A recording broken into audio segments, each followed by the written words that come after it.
rumah yang tidak pernah kosong. Arka berusia 10 tahun saat ia pulang sekolah dan menemukan pemandangan yang tak akan pernah bisa ia lupakan.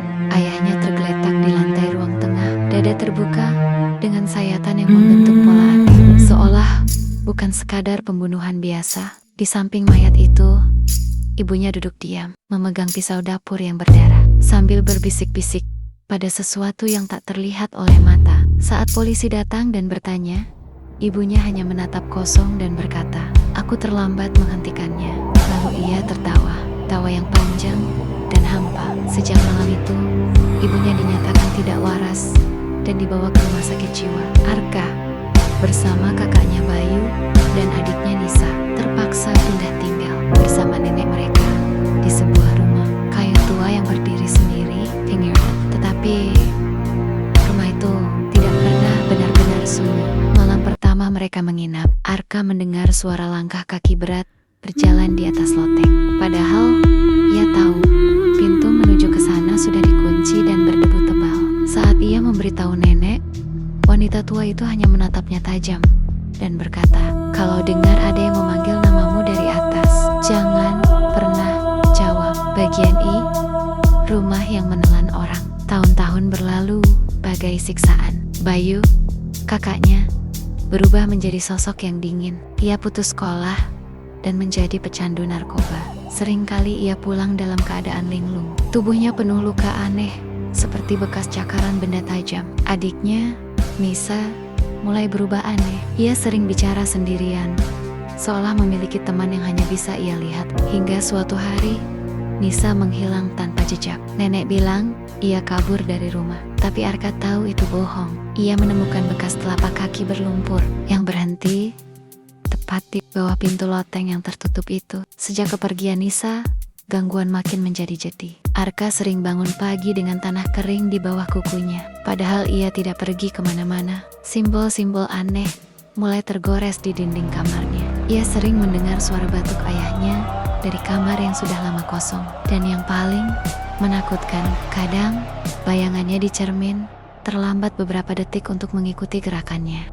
Seiring bertambahnya usia, nenek makin pikun. Namun di tengah ocehannya yang tak jelas, sering terdengar kalimat mengerikan.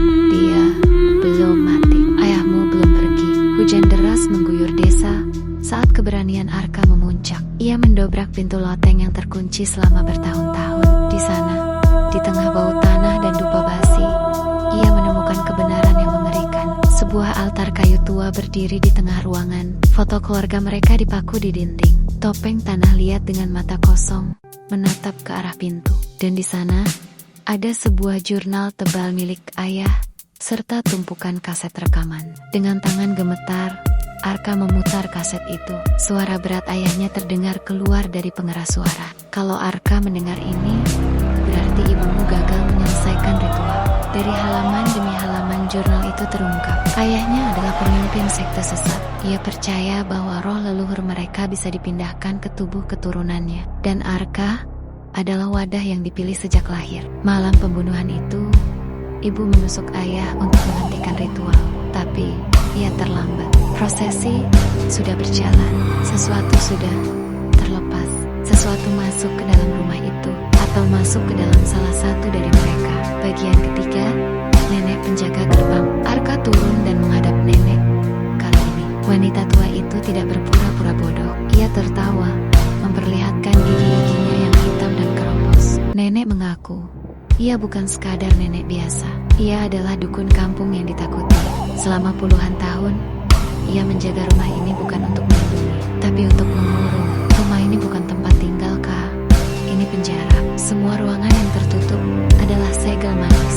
Bayu rusak pikirannya, karena sebagian dari itu sempat mencoba masuk ke tubuhnya. Dan Nisa, nenek mengaku, gadis kecil itu tidak kabur.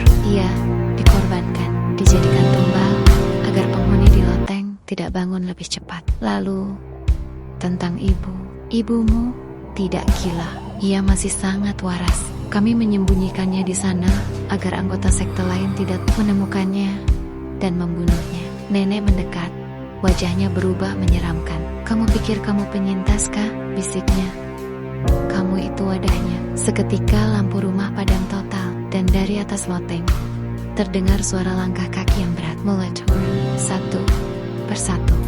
Arka cover, ia pergi ke rumah sakit jiwa, mencari satu-satunya orang yang mungkin bisa menjelaskan segalanya. Ibunya, saat melihat Arka, ibunya langsung menangis, bukan tangis sedih, tapi tangis ketakutan. Jangan biarkan mereka membuatmu ingat malam itu, nak. Arka enggar, ayah mau membunuhku kan? Ibu menggeleng, lalu membisikkan kalimat yang menghancurkan seluruh dunia Arka. Bukan ayah yang mau membunuh kamu, yang membunuh ayah. Potongan memori yang terkunci selama bertahan-tahan terbuka kembali. Malam itu, ayah hendak mengorbankan Nisa demi ritual. Ibu ditahan kuat-kuat. Dalam kepanikan, Arka kecil mengambil pisau dapur dan menusuk ayahnya berkali-kali dengan amarah yang tak wajar untuk anak usia 10 tahun. Ibu mengaku sebagai pelakunya demi melindungi Arka dari penjara dan dari kemarahan sekte. Ia berpura-pura gila agar semua orang berpikir ia orang yang tidak waras. Tapi kenyataan terburuknya adalah ritual pemindahan roh justru menjadi sempurna karena tumpahnya darah keluarga oleh tangan keluarga. Arka memang wadahnya dan sesuatu yang tertidur pulas di dalam dirinya.